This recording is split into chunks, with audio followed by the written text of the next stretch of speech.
Mugenga muri kino gihugu cacu ciza c'u Burundi abanyagihugu bama bibaza bigendanye n'amagara atifashe neza y'umunyamabanga mukuru w'umugambwe uri ku butegetsi CNDD-FDD Reverend Kuriyo ahagwariye nga mu gisagara ci Dubai muri leta zunze ubumwe za Abarabu. Hari amakuru ahejeje kudushikira, amakuru ateye ubwoba ndetse amakuru atameze neza, amakuru agendanye n'umubabaro.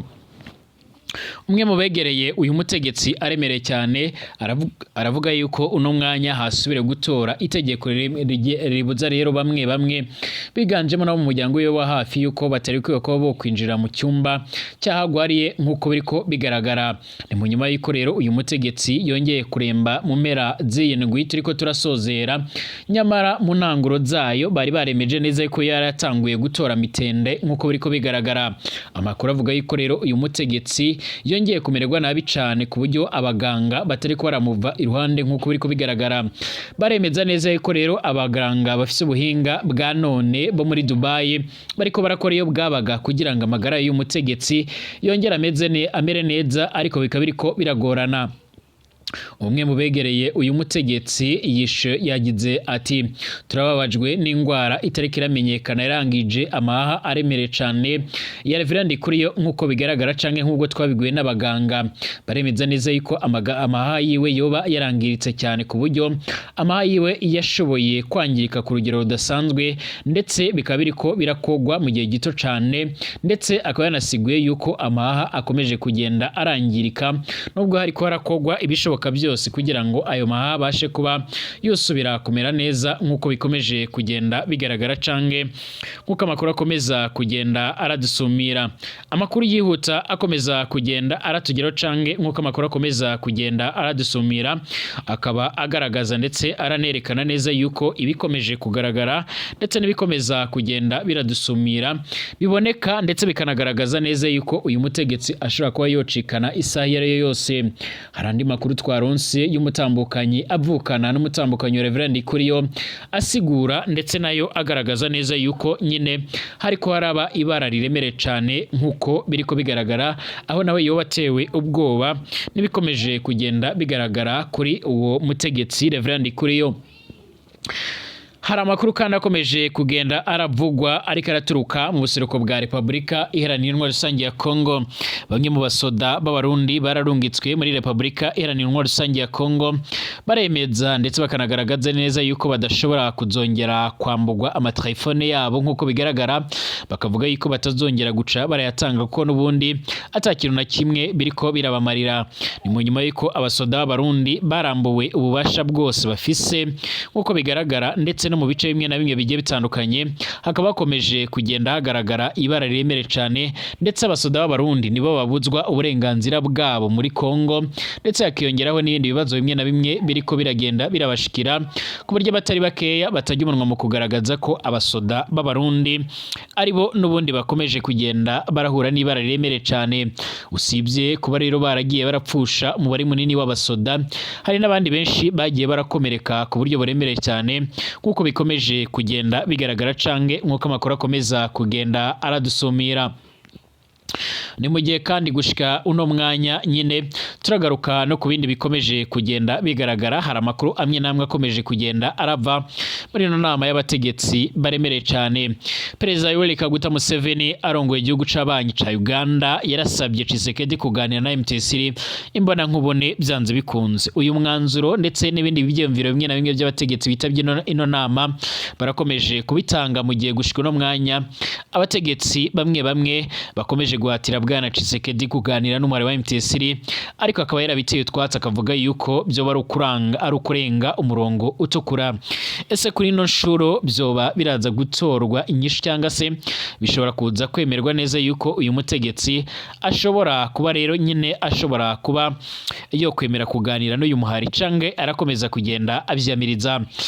Turaza gukurikirana imihango ndetse n'ibyiyumviro bimwe na bimwe byaba byofatiwe muri iyo nama, ariko mwese ndongenda bahaye ikaze mwebwe mwese abatwumviriza ndetse n'abadukurikira ngakuri no monesha kure yacu ari nayo yanyu ya Burundi News TV. Ndabahaye ikaze kuri mwebwe mwese mwumviriza amakuru n'ibiganiro byacu, abadukurikira bari mu bice bimwe na bimwe bigiye bitandukanye mwese turabahaye ikaze. Ndabaye ikaze muri uno mugoroba ku batwumviriza bari ngaha mu Burundi, abatwumviriza bari mu karere k'ibiyaga binini, abatwumviriza bari hirya no hino mw'isi, mwese ndabaye yambucane ndetse ndabaye ikaze ku batwumviriza niba rwa mbere she ngaha byona kwanditse sabone kugira ucoronka amakuru n'ibiganiro byacu. Ikaze kuri mwebwe mwese. Birasa naho ingwara ya Reverend Kuriyo ikomeje kuba kamaramaza, aho ingwara yarananiye zimwe mu nzobere z'abavuzi barakorera mu biro bikuru by'umukuru w'igihugu c'u Burundi, ndetse iyi ngwara ikaba yarananiye abaganga basanzwe bakomakomeye cyane bakora n'ubundi mu gisata cy'ubuvuzi mw'ikaminuza mu bitaro bya kaminuza bya Aga Khan i Nairobi mu gisagara ca Nairobi nyine muri Kenya, ndetse iyi ngwara ikaba ikomeje kugendera zonga abaganga bakorera mu gisagara ca Dubai muri leta zunze ubumwe za Abarabu. Birasa naho ingwara ya Everest Ndayishimiye igendanye n'amahaya yamufashe mu buryo budasanzwe ikomeje kugendera akamaramaza. Abaganga ubu ngubu kuri uno mwanya bari kubaremeza neza yuko amahaya yiwe akomeje kwangirika ku rugero rudasanzwe, aho yiwe yarafashwe n'udukoko ariko bigoye kuba wamenya aho twaturutse. Hari bamwe bakomeje kugenda banagaragaza yuko nyene byoba byaraturutse kubigendanye n'ishano y'uburozi ryo byarahuherewe rizwi nk'amaproderi. Ibyakomeje kugenda biravugwa nyamara leta y'u Burundi ntibyagirize ibiboneka yuko byoba ari ukuri canga se byoba ari byo. Amakuru akomeza kugenda aratugera muri no mwanya akaba ariko agaragaza ndetse aranerekana ingene ibintu bikomeje gukomera, ndetse amagara yiwe akomeje kugenda arasinzikara. Umwe mu batambukanye bavukana n'umutambukanyi wa Reverend Kuriyo nawe araherereye mu gisagara ca Dubai, aho yaragiye yongeye gushimangira yuko nyine hongeye gutogwa umwanzuro yuko ata abantu barekuriye kuba bogera muri icyo cumba agwariyemo nk'uko bigaragara. Biravugwa yuko ikibazo kigendanye no guhema nabi cyo gikomeje kugenda kiriyongera, aho hariko harifashishwa ibyuma kugira ngo abashe kuba yohumeka cange abashe kuba yohema neza. Ni mu nyuma y'uko rero bivugwa ko bamwe mu baganga barafashe umwanzuro w'uko batongera kwemera yuko ibihabyo byo kwifashishwa mu guhema, mu nyuma y'uko byarangiritse ndetse byaratubagurutse byaratobowe n'udukoko tugiye dutandukanye, ku buryo gushika no mwanya bafashe ingingo yo kubyitaho bariko barayivura cange se baravura ayo mahayiwe, ariko biko bikomeje kugenda birangirika umunsi ku munsi. Hariko haribazwa igishobora gukorwa, ariko baravuze yuko atakindi burunku no mwanya bakeneye uretse amashengesho nk'uko biko bigaragara. Usibye rero kubona bamwe rero mu banywanyi ndetse n'abandi bamwe na bamwe, ntago twigeze turabona guverinoma y'u Burundi cange ubushikiranganje bwo aribwo bwose bwofata ingingo igendanye no kuba rero bwojya kuraba amagara yifashe y'uyu mutegetsi nk'uko bikomeje kugenda bigaragara. Gushika no mwanya harakibaza ibishobora gukorwa ndetse n'ibishobora gutuma aya magara y'uyu mutegetsi abasha kuba yomera neza nk'uko bikomeje kugenda bigaragara. Turagaruka kandi kubikomeje kugenda biravugwa nk'uko bikomeje kugenda bigaragara nga mu Burundi. Bamwe mu basoda bararungitswe muri Republika Iharanira Intwaro Rusange ya Congo barakomeje gutora n'ubundi barakomeje guhura n'ibibazo bimwe na bimwe, aho hari imyanzuro imwe n'imwe bamaze kugenda barafata nk'uko biriko bigaragara. Ni imyanzuro ishobora kuba yogira ingaruka ku Burundi. Abasirikare bari muri Republika Iharanira Intwaro Rusange ya Congo baragabisha ko batazosubira kwemera ko rero babatwara telefone zabo. Umwe mu basirikare bari kugwana na MTS iri muri RDC yaraye arduhereje amakuru yiwe asaba yuko twomufasha gushikana ubutumwa rero kubatwara igisirikare cy'u Burundi. Uyu musoda avuga ko rero nyine hatanzwe itegeko ryo gusubira kwaka amatelefone abasoda b'u Burundi bari muri RDC. Ati hano haratanzwe itegeko ryo gusubira kutwaka amatelefone, hariho rero bamwe baramaze kuzakwa, twebwe rero ntibaraza iwacu, ariko rero nagira nkubwire ko njewe atawuzoyinyaka telefone yanjye niguriye mu mwaka uheze baradutwaye telefone zacu turanuma. Ico tubabaje ningene mu bagwana muri RDC ari twebwe twenyine nyine batse amatelefone yacu. Kugeza hano rero imbonera kure n'abazarendo agumana telefone umusirikare w'igihugu akaba ari we rero atari kuriwe itelefone nk'uko uwamengo turi imfungwa.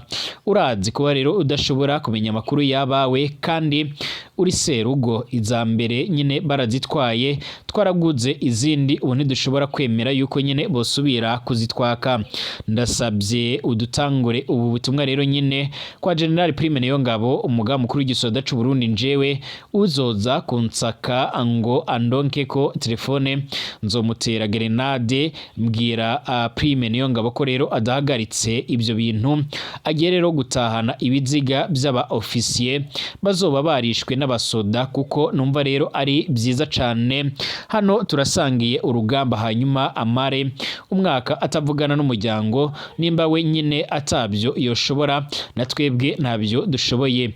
Kujya akunda rero umuryango wiwe ni nako natwe dukunda imiryango yacu, twese turi abasoda b'u Burundi.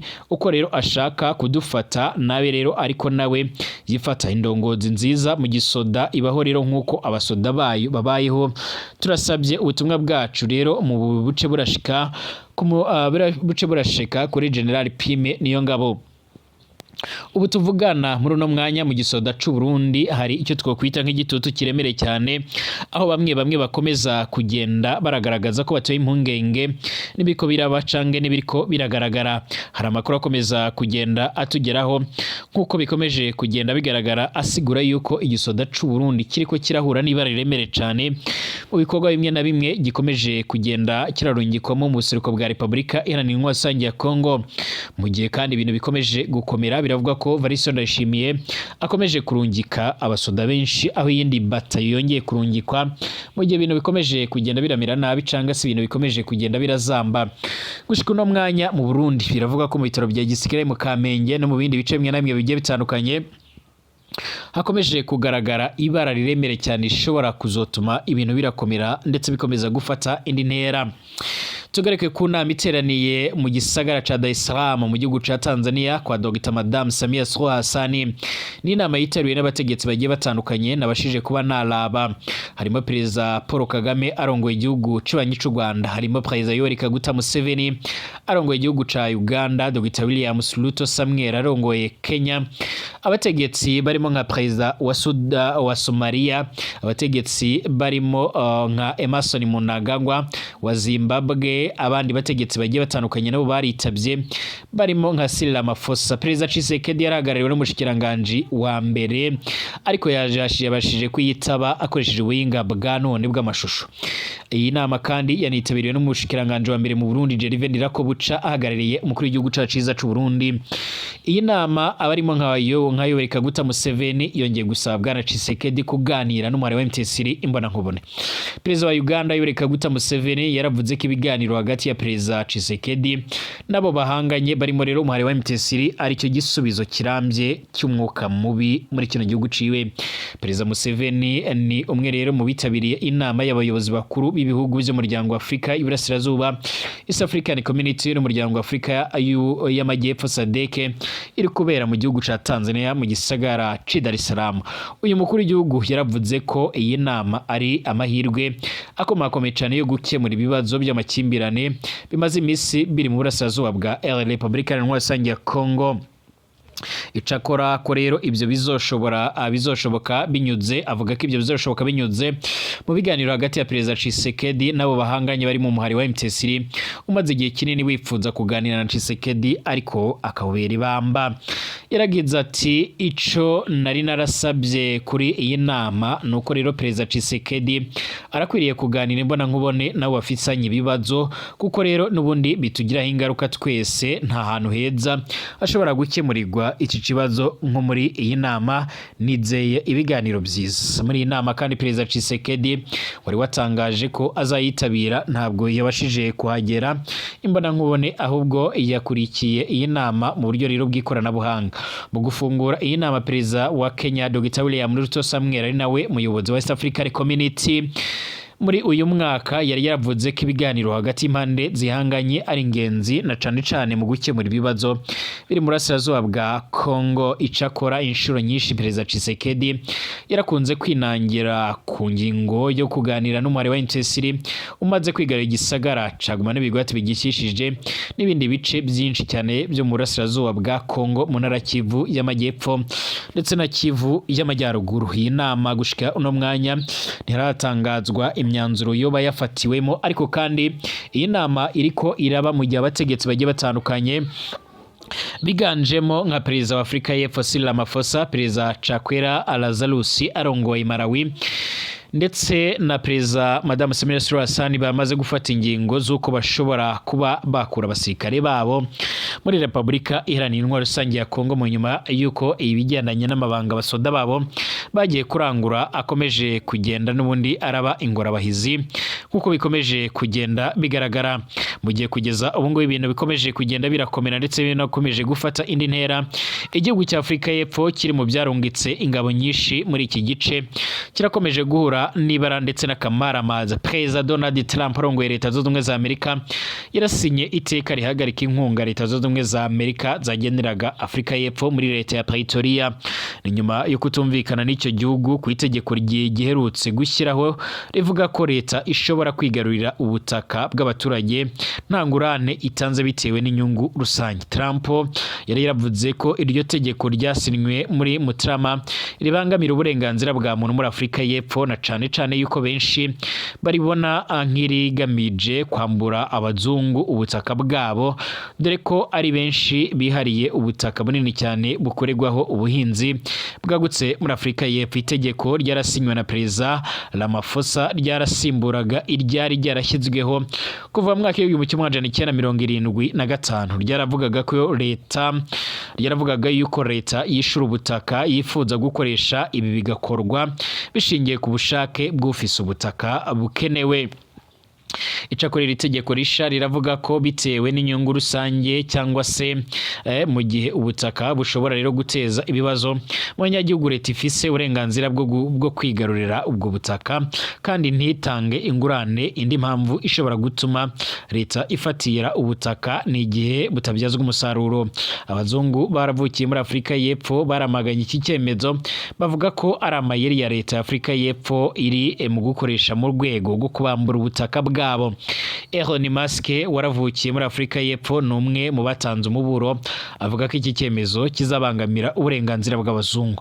Mu nyuma y'uko Trump atangiye inshingano ziwe, ingingo yahise ayiha rero uburemere ndetse aza no kuganira na Perezida Ramaphosa, ariko byose ntibyabujije icyo gihugu guhagarika inkunga cyageneraga Afrika y'Epfo. Ku rundi ruhande, Perezida Ramaphosa aherutse gutangaza ko inkunga Amerika igenera Afrika y'Epfo igize 17% by'amahera y'icyo gihugu gikoreshwa mu guhangana n'indwara z'ibyorezo nka virusi itera sida. Ashimangira ko igihugu kiyo gifite ubushobozi bwo kuziba icyo cyuho. Abazungu baragize 7.7% by'abanyagihugu ba Afrika y'Epfo, ariko bakiharira hejuru ya 70% by'ubutaka buhingwaho, ibituma abirabura bakunze kuvuga ko rero abazungu bakwiriye kwambura ubwo butaka bugasaranganywa mu birabura mu rwego rwo kwiteza imbere.